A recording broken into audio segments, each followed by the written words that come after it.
دنیا ہے یہ بچوں کی ہے بچوں کی یہ دنیا، یہاں کھلا ہے علم کا رستہ، دیکھو آنکھیں کھولو، پوچھ کے دیکھو پوچھ کے جانو، دل میں کیا ہے بولو، علم بڑھانا میرا یا رب، رب زدنی علما، رب زدنی علما، رب زدنی علما۔ السلام علیکم ورحمۃ اللہ وبرکاتہ۔ پیارے بچوں، کیا حال ہے آپ لوگوں کا؟ وعلیکم السلام ورحمۃ اللہ۔ ارے ڈاکٹر صاحب وعلیکم السلام، ذرا سا انتظار کیجئے، میں تھوڑا سا تعارف کرا دوں پروگرام کا، ابھی آپ کے پاس آتا ہوں۔ تو بچوں، یہ پروگرام ہے بچوں کی دنیا، یعنی آپ کی دنیا اور تھوڑی تھوڑی ہماری بھی۔ اب ہم MTA پر مل کر یہ پروگرام کیا کریں گے اور آپ لوگوں کو ہماری اس میں مدد کرنی ہے۔ کس طرح مدد کرنی ہے یہ ہم آپ کو تھوڑی دیر میں بتاتے ہیں، لیکن اب میں آپ کو اپنے دوست سے ملا لوں۔ میرے دوست بہت ذہین و فہیم اور بہت پڑھے لکھے آدمی ہیں، ان کا نام ہے ڈاکٹر ببلو۔ آپ ابھی ان سے ملے ہیں۔ جی ڈاکٹر صاحب، کیا حال ہے آپ کا؟ السلام علیکم۔ وعلیکم السلام ورحمۃ اللہ۔ اللہ کا شکر ہے، بس تھوڑی سی گھبراہٹ ہو رہی ہے۔ ارے گھبراہٹ کیوں ہو رہی ہے آپ کو ڈاکٹر صاحب؟ پہلی بار کیمرے کے سامنے آ رہا ہوں نا، میری ٹوپی تو ٹھیک لگ رہی ہے نا؟ بالکل ٹھیک لگ رہی ہے ڈاکٹر صاحب، آپ کی ٹوپی بھی، آپ کے کپڑے بھی۔ آپ ہمیں یہ بتائیں کہ ہمارے بچے ہماری مدد کس طرح کریں گے اس پروگرام میں؟ ہاں تو بچکان۔ بچگان؟ ارے ڈاکٹر صاحب، یہ بچگان کیا ہوتا ہے؟ بچوں کو بچکان بھی کہتے ہیں مدبر بھائی۔ آپ ہماری مدد اس طرح کر سکتے ہیں کہ اگر آپ کا کوئی سوال ہو تو اس کو ریکارڈ کروا کے اس نمبر پہ بھیجیں۔ آپ کے امی ابو آپ کی ویڈیو بنائیں گے، پھر ہم یہ ویڈیو اپنے پروگرام میں بھی چلائیں گے اور آپ کو آپ کے سوال کا جواب بھی مل جائے گا۔ ارے ڈاکٹر صاحب، یہ تو بہت اچھی بات ہے، یعنی ہمارے بچوں کو جو بات سمجھ میں نہ آئے یا جو سوال ان کے ذہن میں پیدا ہو وہ خود ہم سے براہ راست پوچھ سکتے ہیں۔ تو بچوں، اگر آپ کو اسلام کے بارے میں، ہمارے دین کے بارے میں، احمدیت کے بارے میں، نمازوں کے بارے میں، خدا تعالیٰ کے بارے میں کوئی بھی سوال آپ کے ذہن میں پیدا ہوتا ہے تو آپ خود ہم سے سوال پوچھیں، اور اس کا طریقہ یہ ہے کہ آپ اپنے امی ابو سے کہیے کہ وہ موبائل سے آپ کی ایک ویڈیو بنائیں اور ویڈیو بنا کر واٹس ایپ نمبر پر جو آپ کو یہاں دکھائی دے گا اس پر بھیج دیں۔ لیکن ویڈیو بناتے ہوئے اس بات کا خیال رہے کہ موبائل فون لینڈسکیپ میں ہو، یعنی اس طرح، اور ویڈیو کے بیک گراؤنڈ میں یعنی پس منظر میں کوئی تصویریں نہ ہوں۔ اور ڈاکٹر صاحب، آپ کو معلوم ہے کہ ایک سوال تو ہمیں مل بھی چکا ہے، اور پہلا سوال جو ہمیں پہنچا ہے وہ ہے ہماری بہن اور ہماری بچی خلت کا، اور اس نے ہم سے کیا سوال کیا ہے یہ اب ہم مل کے دیکھتے ہیں۔ السلام علیکم، میرا نام خلت ہے، میں 6 سال کی ہوں، میں جرمنی میں رہتی ہوں، اور میرا یہ سوال ہے کہ اللہ میاں نے بندہ کیسے بنایا تھا اور قرآن کیسے بنایا تھا؟ ارے ڈاکٹر صاحب، یہ تو بہت اچھا سوال ہے۔ آج تو قرآن کریم ہمیں کتاب کی صورت میں ملتا ہے، لیکن پہلے تو ایسا نہیں ہوگا۔ جی، پہلے تو کتاب نہیں بنی ہوگی، پہلے تو لوگ پتھروں اور الگ الگ کاغذوں پہ لکھتے تھے۔ بالکل ٹھیک کہا آپ نے۔ اور ڈاکٹر صاحب، یہ بھی تو سوچنے کی بات ہے کہ قرآن کریم ایک ہی وقت میں تو نہیں نازل ہوا ہوگا، بلکہ خدا تعالیٰ نے شاید تھوڑا تھوڑا کر کے نازل کیا ہوگا۔ یہ تو میں نے کہیں پڑھا تھا، میرا بس حافظہ بہت کمزور ہے، اب یاد نہیں رہتا۔ ڈاکٹر صاحب، آپ بہانے تو نہیں بنا رہے؟ چلیں ہم کسی اور طرح جاننے کی کوشش کرتے ہیں اس کے بارے میں۔ اللہ کے سب سے پیارے بندے ہمارے پیارے نبی حضرت محمد مصطفیٰ صلی اللہ علیہ وسلم تھے۔ حضرت صلی اللہ علیہ وسلم مکے میں رہتے تھے۔ مکہ عرب کا ایک شہر ہے۔ وہاں کچھ پہاڑیاں تھیں اور ایک پہاڑی میں ایک غار تھی۔ آپ کو معلوم ہے ہمارے پیارے نبی صلی اللہ علیہ وسلم کیا کرتے تھے؟ آپ صلی اللہ علیہ وسلم اللہ میاں سے اتنا پیار کرتے تھے کہ آپ صلی اللہ علیہ وسلم بس اللہ میاں کے ساتھ اکیلے رہنا چاہتے تھے، یعنی بس اکیلے میں اللہ میاں کو یاد کرنا چاہتے تھے۔ اس لیے آپ ایک پہاڑی پہ جاتے تھے اور اس میں ایک غار تھی جس کا نام تھا ہیرا۔ آپ لوگوں نے غار ہیرا سنا ہوگا، یہ اس غار کو کہتے ہیں۔ تو حضرت صلی اللہ علیہ وسلم کا یہ معمول تھا، یعنی آپ اکثر اس طرح کرتے تھے کہ آپ غار میں کچھ دن اور راتیں اکیلے بیٹھ کے اللہ میاں کو یاد کرتے تھے۔ ایک دفعہ ایک بہت عجیب بات ہوئی۔ حضرت صلی اللہ علیہ وسلم غار حرا میں تھے اور آپ کو ایک آواز آئی۔ وہ آواز کہہ رہی تھی، اقرا۔ اقرا کا مطلب ہے پڑھ۔ آپ صلی اللہ علیہ وسلم نے کہا، مجھے پڑھنا نہیں آتا۔ اس آواز نے دوبارہ کہا، پڑھ۔ یہ آواز اللہ میاں کی ایک فرشتے کی تھی۔ پھر اس فرشتے نے حضرت صلی اللہ علیہ وآلہ وسلم کو بہت زور سے پکڑا اور تیسری مرتبہ کہا، پڑھ۔ اللہ کے نام کے ساتھ جس نے تجھے پیدا کیا ہے۔ عربی میں یہ الفاظ یوں تھے، اقرأ باسم ربك الذي خلق خلق الإنسان من علق اقرأ وربك الأكرم الذي علم بالقلم۔ یہ لفظ قرآن کے پہلے لفظ تھے۔ اس طرح قرآن کریم نازل ہونا شروع ہوا تھا۔ آپ کو معلوم ہے وہ فرشتہ کون تھا؟ وہ حضرت جبرائیل علیہ السلام تھے۔ اللہ تعالیٰ نے حضرت جبرائیل علیہ السلام کو بھیجا تھا تاکہ وہ حضرت صلی اللہ علیہ وسلم کو قرآن کی یہ پہلی آیات سکھائیں۔ اگلے 22 سال میں حضرت جبرائیل علیہ السلام آتے تھے اور قرآن کی نئی آیاتیں حضرت صلی اللہ علیہ وسلم کو سکھاتے تھے۔ جو بھی نئی آیات آتی تھی اس کو آپ صلی اللہ علیہ وسلم لکھوا لیتے تھے، کبھی بڑے پتھروں پہ، کبھی لکڑی پہ اور کبھی کاغذ پہ، اور بعد میں قرآن کریم کو کتاب کی شکل میں بھی محفوظ کر لیا گیا، اور اسی طرح قرآن کریم بنا ہے۔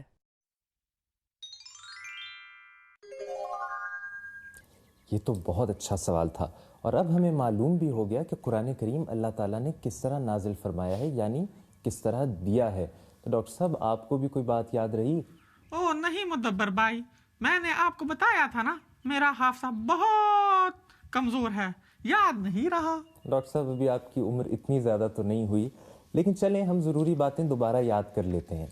تو بچوں، ہمارے پیارے نبی صلی اللہ علیہ وسلم اللہ میاں کو بہت یاد کیا کرتے تھے، اور اللہ تعالیٰ کو یاد کرنے کے لیے آپ ایک پہاڑی پر جایا کرتے تھے جس میں ایک غار تھی، اور اس غار کا کیا نام تھا؟ یاد کیجئے۔ جی، اس غار کا نام تھا غار حرا۔ اس غار حرا میں آپ ایک رات بیٹھے عبادت کر رہے تھے، اور اسی دوران آپ کو ایک آواز آئی، اور وہ آواز کیا تھی؟ یاد آیا؟ وہ آواز تھی اقرا، یعنی کہ پڑھو، اور آپ صلی اللہ علیہ وسلم نے جواب دیا کہ میں تو پڑھنا نہیں جانتا، اور پھر دوبارہ آپ کو یہ آواز آئی، اور پھر تیسری مرتبہ یہ آواز آئی کہ اقرا بسم ربک الذی خلق، یعنی پڑھ اپنے رب کے نام پر جس نے پیدا کیا۔ اور وہ آواز کس کی تھی؟ یہ آپ کو یاد ہے؟ سوچیں۔ وہ اللہ میاں کے ایک فرشتے کی آواز تھی، اور ان کا نام تھا حضرت جبرائیل علیہ السلام۔ تو اس طرح اللہ تعالیٰ نے حضرت جبرائیل علیہ السلام کے ذریعے سے قرآن کریم مختلف حصوں میں حضرت صلی اللہ علیہ وسلم پر نازل فرمایا، یعنی آپ پر اتارا، اور پورا قرآن کریم 23 سال کے عرصے میں حضرت صلی اللہ علیہ وسلم پر نازل ہوا، اور اس طرح آہستہ آہستہ وہ کتاب کی شکل میں بنتا گیا، اور آج ہم قرآن کریم کو ایک پوری کتاب میں جانتے ہیں۔ ڈاکٹر ببلو، ڈاکٹر صاحب، آپ کن خیالوں میں کھوئے ہوئے ہیں؟ جی نہیں، میں جاگ رہا ہوں۔ میرا مطلب ہے میں سویا نہیں تھا، میرا مطلب ہے میری پوری توجہ ہے۔ جی شکر ہے ڈاکٹر صاحب۔ اصل میں پیارے بچوں، ڈاکٹر صاحب بہت ذہین آدمی ہے نا، تو اس لیے کبھی کبھی اپنے خیالوں میں بھی کھو جاتے ہیں۔ تو ڈاکٹر صاحب اب ہم اگلا سوال کر لیں؟ ہاں ضرور کریں۔ اگلا سوال تو روشان کا ہے نا؟ بالکل ڈاکٹر صاحب، روشان نے ہم سے سوال کیا ہے، اور اب ہم مل کے دیکھتے ہیں کہ روشان نے کیا پوچھا ہے۔ السلام علیکم، میرا نام روشان ہے، میں 4 سال کا ہوں، میں جرمنی میں رہتا ہوں، میں روزہ کب سے رکھ سکتا ہوں؟ اور یہ خطافظ۔ ڈاکٹر صاحب اب اس سوال کا جواب کون دے گا؟ آپ کو آتا ہے اس سوال کا جواب؟ ہاں، میں نے بہت سوچا ہے اس کے بارے میں۔ بچے تو بہت چھوٹے ہوتے ہیں، وہ کیسے روزہ رکھیں گے؟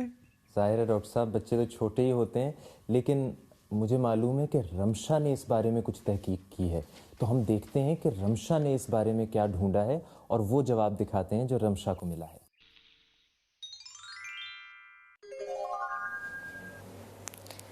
جی متبر بھائی، یہ تو واقعی بہت دلچسپ سوال ہے۔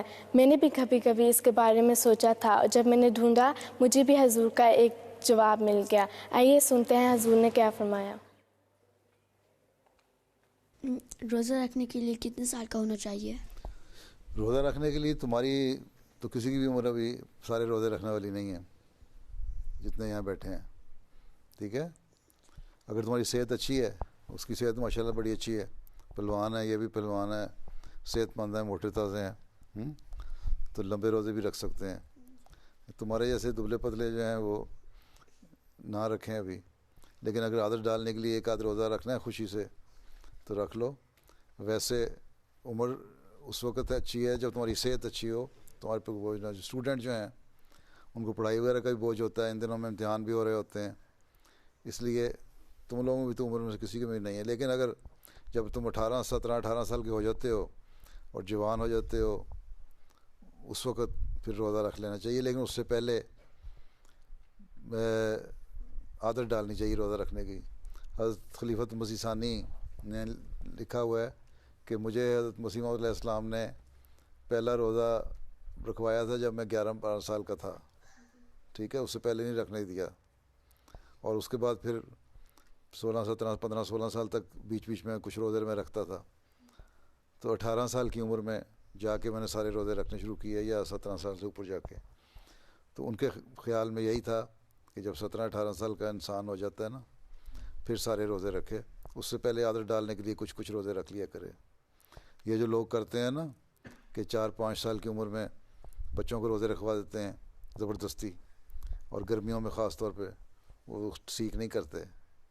ایک دفعہ پاکستان میں ہو گیا، اب بھی ہوگا، اخبار میں آیا تھا کہ 6-7 سال کے بچے کو گرمیوں میں اس کے ماں باپ نے روزہ رکھوا دیا، بچے کو پیاس لگی، پانی پینے کی طرف دوڑتا تھا، اس کو انہوں نے کمرے میں بند کر دیا کہ نہیں، اور رات کو شام کو روزے کے وقت جب کھولنا تھا نا، افطاری کرنی تھی، تو اس کے بچوں کے دوستوں کو بلایا کہ افطاری ہے، آؤ دعوت کھاؤ ہمارے یہاں، ہمارے بچے نے پہلا روزہ رکھا ہے، اور دروازہ کھولا جب تو بچہ مرا ہوا تھا، پیاس سے مر گیا۔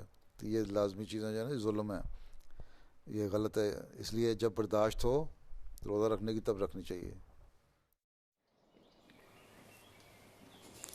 بچوں آپ کو سمجھ آئیے، آپ جلدی چلتے ہیں واپس اسٹوڈیو اور ایک دفعہ دہرائی کر لیتے ہیں۔ جزاک اللہ رمشا، آپ نے ہمیں ہمارے پیارے حضور کا جواب دیا، اور حضور نے کتنا اچھا سمجھایا۔ آپ کو یاد ہے بچوں کہ حضور نے کیا فرمایا ہے؟ حضور نے فرمایا ہے کہ بچے روزہ نہیں رکھتے، لیکن جب وہ بڑے ہو جائیں 17-18 سال کی عمر میں، تب انہیں روزہ رکھنے کی اجازت ہے، یعنی جب وہ بالغ ہو جائیں۔ لیکن ڈاکٹر صاحب جب بچے چھوٹے ہوں تو کبھی کبھی کس عمر میں عادت ڈالنے کے لیے روزہ رکھ سکتے ہیں؟ ایک منٹ، مجھے ابھی یاد آ جائے گا، جی کبھی کبھی رکھ سکتے ہیں میرا خیال ہے۔ بالکل ڈاکٹر صاحب، بچپن میں کبھی کبھی حضور نے فرمایا ہے کہ روزہ رکھنے کی اجازت ہے، اور رکھ لینا چاہیے جب 10-12 سال کی عمر ہو جائے، اس وقت تک بہت اچھا ہے۔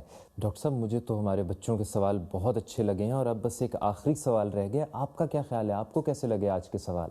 ہائے مدبر بھائی، ہمارے بچے کتنے ذہین ہیں اور کتنے اچھے سوال کر رہے ہیں، میں تو بہت حیران ہوں، ماشاءاللہ۔ جی ماشاءاللہ۔ اور آخری سوال ہمیں بھیجا ہے لبنہ اور ہانیہ نے، تو اب ہم مل کے چل کے دیکھتے ہیں کہ لبنہ اور ہانیہ نے کیا سوال کیا ہے۔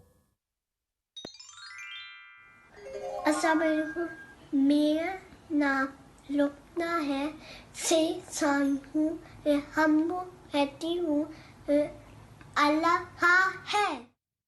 میرا نام ہانیہ ہے اور میں 6 سال کی ہوں۔ اللہ نے ہمیں دیکھ سکتا ہے اور ہم کیوں ان کو دیکھ سکتے۔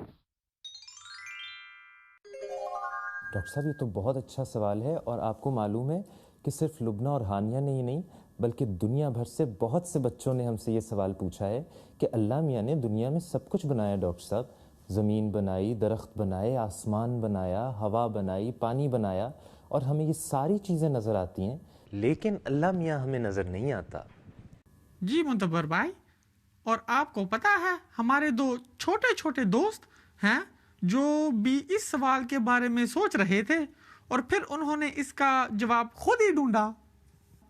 بالکل، مجھے بھی یاد آیا کہ فاتح اور ذکی بھی اسی سوال پر غور کر رہے تھے، اور ہم دیکھتے ہیں کہ فاتح اور ذکی نے اس کا کیا جواب ڈھونڈا ہے. فاتح، آپ کو پتہ ہے میں کیا سوچتا ہوں کہ ہم اللہ تعالیٰ کو دیکھ سکتے ہیں؟ میں بھی یہ پہلے سوچتا تھا. تو آپ کو اس سوال کا جواب آتا ہے؟ مجھے لگتا ہے مجھے کسی نے بتایا تھا. آؤ میں تمہیں دکھاتا ہوں. کیا بتایا تھا؟ ذکی، جب یہ میرا سوال تھا نا تو مجھے کسی نے کہا تھا اللہ تعالیٰ ہر جگہ پر ہوتا ہے، ہم اسے دیکھ بھی سکتے ہیں اور نہیں بھی دیکھ سکتے. کیا مطلب؟ میں نہیں سمجھا. کیا تمہیں یہ ہوا محسوس ہو رہی ہے؟ ہاں، کتنی اچھی ٹھنڈی ٹھنڈی ہوا ہے. کیا تمہیں یہ ہوا نظر آ رہی ہے؟ محسوس تو ہو رہی ہے، بس نظر نہیں آ رہی. آ جاؤ میرے ساتھ.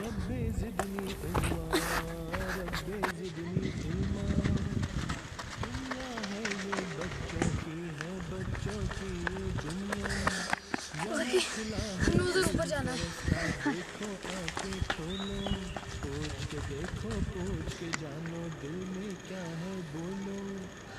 بڑھانا میرا یا رب، رب زدنی علما، رب زدنی علما، رب زدنی. ذکی، یا اوپر سورج کی طرف تو دیکھو. بچوں کی ہے فاتح، سورج تو ادھر ہے. سورج کی روشنی تو اتنی تیز ہے، سورج کی طرف نہیں دیکھنا چاہیے، اس سے آنکھیں خراب ہو سکتی ہیں. جی وہ تو ہے، لیکن تمہیں جو سورج سے آتی ہوئے کرنیں نظر آتی ہیں؟ نہیں، مجھے سورج تو نظر آ رہا ہے، مجھے سورج کی روشنی تو نہیں نظر آ رہی. یہی بات ہے، جس طرح ہوا محسوس ہوتی ہے لیکن نظر نہیں آتی، جس طرح سورج کے کرنیں محسوس ہوتے ہیں لیکن نظر نہیں آتی، اسی طرح اللہ تعالیٰ بھی محسوس ہوتا ہے لیکن وہ نظر نہیں آتا. آ جاؤ میرے ساتھ. پوچھ کے دیکھو، پوچھ کے جانو، دل میں کیا ہے بولو. علم بڑھانا میرا یا رب، رب زدنی علما، رب زدنی علما، رب زدنی علما.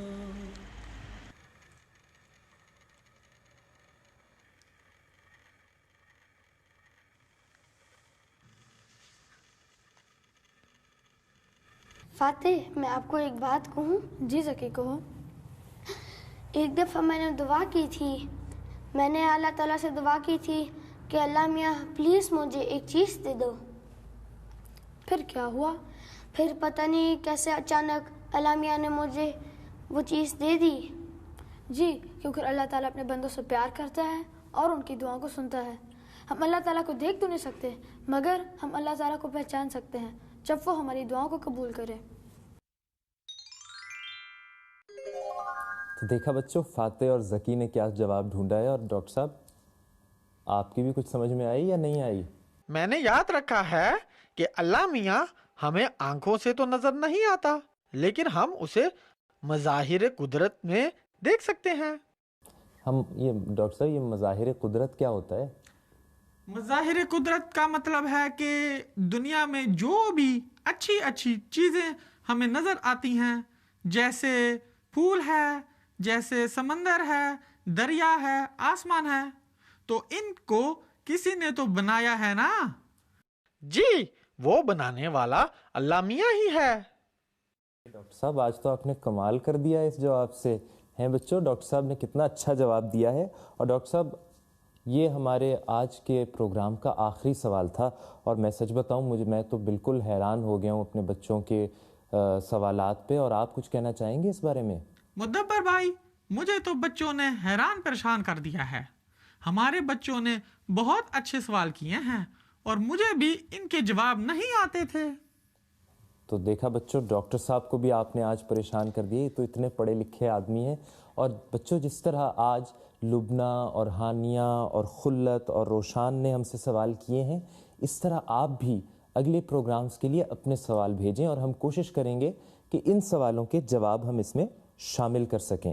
اور ڈاکٹر صاحب، ہمارے بچے کیسے سوال کر سکتے ہیں یہ آپ آج دوبارہ بتا دیں ایک دفعہ. جی بچکان، آپ لوگوں کا کوئی بھی سوال ہم سے ہو آپ اس کو اپنے امی ابو سے کہہ کے ریکارڈ کروائیں اور آپ کے امی ابو یہ ویڈیو بنا کے ہمیں واٹس ایپ کے ذریعے بھیج دیں گے اور پھر آپ کے سوال کا جواب آپ کو یہاں ملے گا۔